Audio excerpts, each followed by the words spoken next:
अभियान को आपण स्वागत जनाऊँ अभिनंदन जनाऊँ।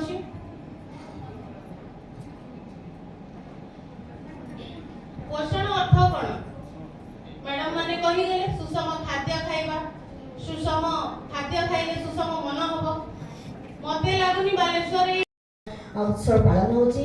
तो यही प्रत्येक वर्ष सेप्टेम्बर 17 तारीख रु अक्टोबर 16 तारीख मध्य पोषण माहटा आम पालन करता। पोषण माह उद्देश्य समस्त जानते पोषण माने खाद्य और नरेंद्र मोदी द्वारा ये आरंभ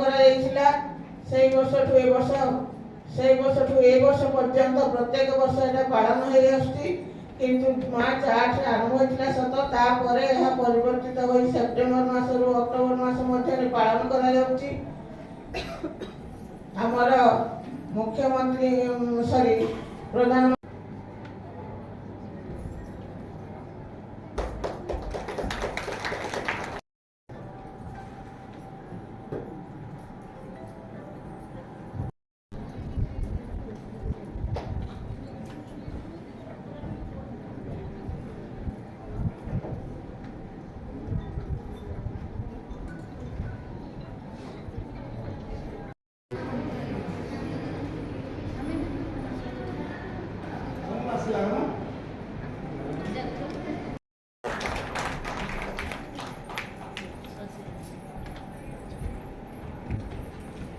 तापरे आमर प्रिय सब कलेक्टर सार को